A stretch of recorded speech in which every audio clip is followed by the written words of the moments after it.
There are a few more tools that you're going to need for the steps in this video. In the last couple of videos we've just used the knitting needles. In this one you're going to need your tapestry needle, wax paper, an iron, and your completed pieces that you're going to block. You're also going to need a solid surface. A wooden table will work fine, or an ironing board. Just make sure it's something that can take a little bit of heat. So for blocking, the first thing that you're going to want to do is heat up your iron. Then you're going to take your finished piece, in this case I have my back, and you're going to want to lay it out flat on your ironing board or solid board or what have you. Now typically the easiest way to do this is with an ironing board, because then you can pin down your corners. The other thing you can do is just weight them down. Honestly, I have few supplies here, so I tend to just hold them in place as I iron. And once your iron is heated up, you're going to put your wax paper down on top. And as I said, you can kind of see me pushing everything into place. This is not the easiest way to do it. Then you're going to take your iron and you're going to push everything flat.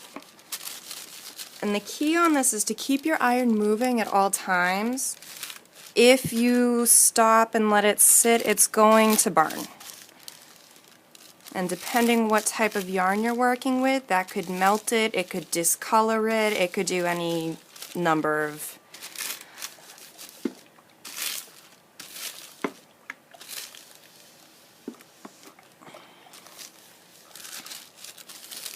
So as you can see, I'm kind of pushing outward, and it's helping to work out the furl.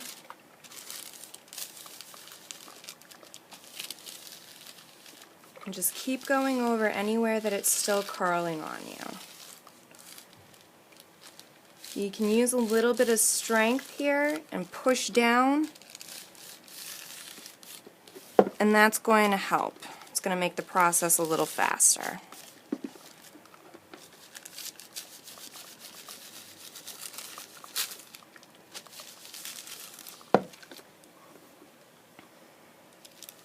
Now when I take this off, you can see this is not curling nearly as much. It's still got that stretch to it. And you'll notice as I stretch it out, it's going to come back just a little bit, the curl. So I stretch it out again. You won't need to do this part if you've pinned it down or you have it weighted down, but I stretch it out again, put my wax paper back, and just touch up any of those little bits.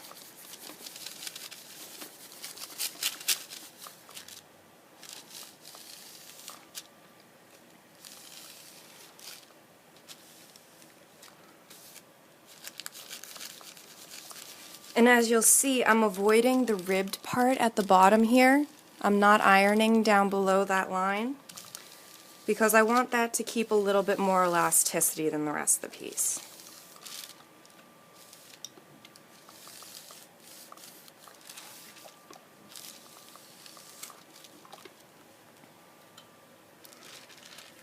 Now what you're going to do is you're going to set your piece aside until it's fully cooled, and that's going to help the fabric to set a little bit.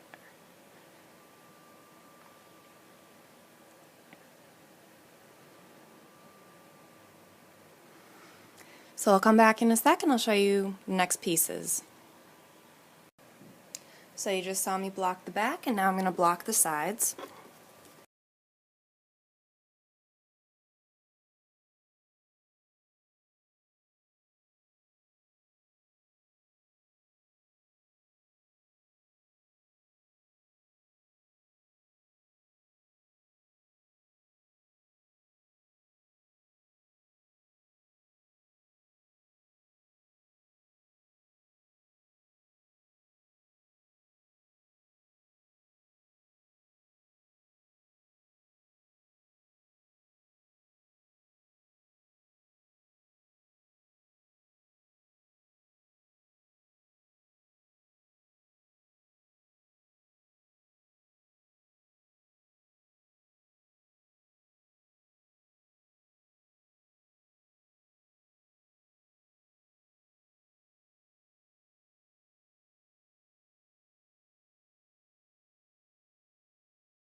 So now you see I have 3 distinct, nice and flat pieces.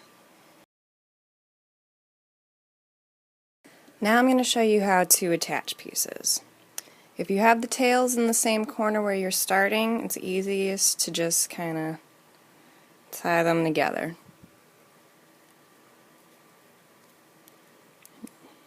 Use a nice secure knot there.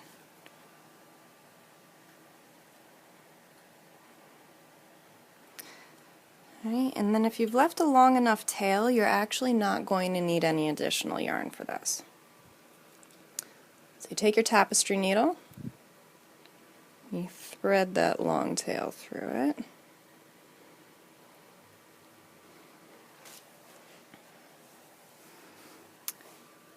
Now if I can get that nice and close so you can see, you're going to go through one stitch and the other stitch. And if you have another tail hanging off like this, you can kind of wrap it up in the middle so it'll hide it.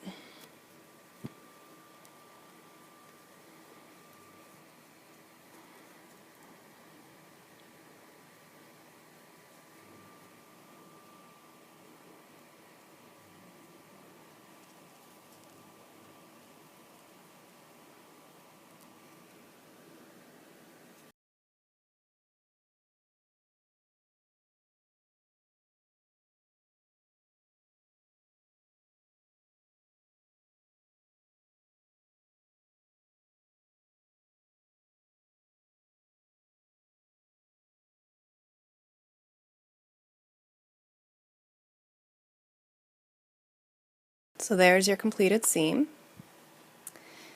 But I'm going to show you how to weave in your ends. Now you can either do this with your tapestry needle or a crochet hook. I prefer to do it with a crochet hook.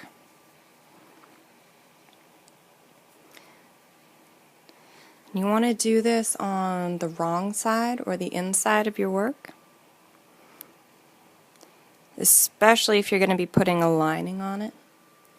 What you're going to do is, you can kind of see, you're just going through the back of the loops.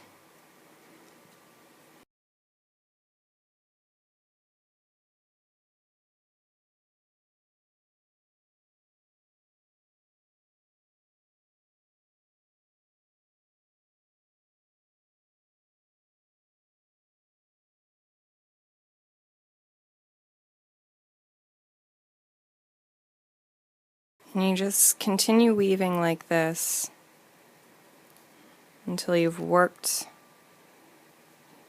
your tail end all the way in.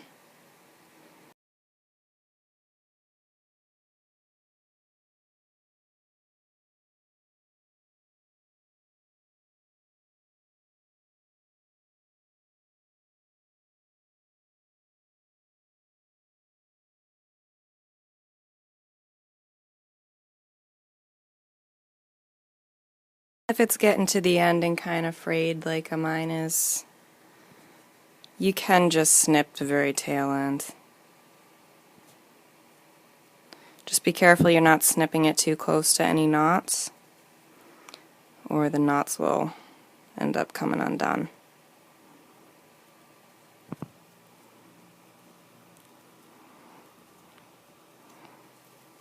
Give it a good stretch and it should disappear underneath any loops.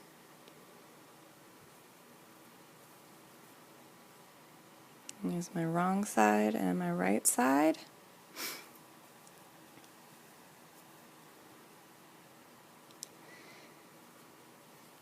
And I'm actually going to leave this tail here so I can show you later how to weave it in a different way when I pull up the hood. So I'm going to attach my other seam over here, and then I'm going to show you how to pull up for the sleeves. So now I'm going to teach you how to pull up, which is adding stitches onto an already existing finished edge. So just like when you're casting on, you make your little pretzel knot, slip through. There are a couple different ways to start this. This is my favorite way. Go through the first stitch, wrap around, and then pull it through. Now you want to bind off your starting loop there.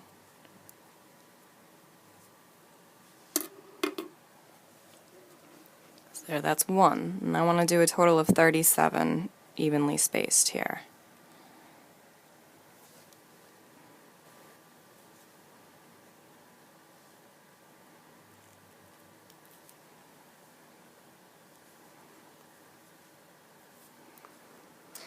And if you've slipped the first stitch of every row, then you can do one in every stitch going up. If you haven't slipped the first one in every row, then you want to do every other stitch.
Now you'll notice right at my seam there's a little bit of a gap. When I knit the next row, or actually purl as the case may be, that's going to close itself up. This is what the inside of your sleeve is going to look like once you've finished it. You'll see that this is rolling a little bit, but actually you're not going to need to block the sleeve. Once you do the seam, it's going to stop curling like that. And speaking of the seam, you want to leave a nice long tail when you finish casting off on your sleeve. This here is about 60 inches long, but it's going to leave me some slack. So if you don't have quite that much, that's okay.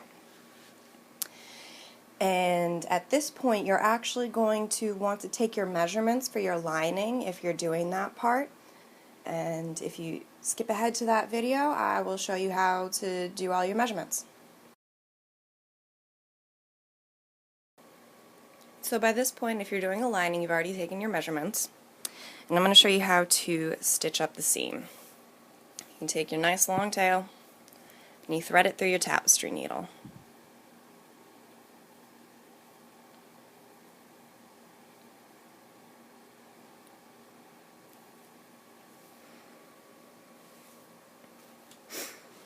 Alright, and then you're going to turn your sleeve inside out.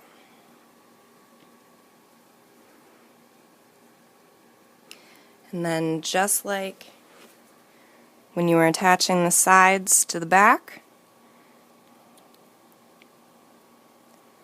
you just go through each loop.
So now once you've come to the end of the sleeve, you're actually just going to keep going and go down the side as well.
Now as you can see, I got quite a bit of slack left over, so like I said, if you want to do less than 60 inches, you can definitely do that. This leaves me enough slack to work with where I can tie as many knots as I want, I can weave it in as tightly as I want, and then I can cut off the rest. You also see with the sleeve here, just stop doing that curl now that we've put the seam in. So the next video is going to deal with the hood and buttons.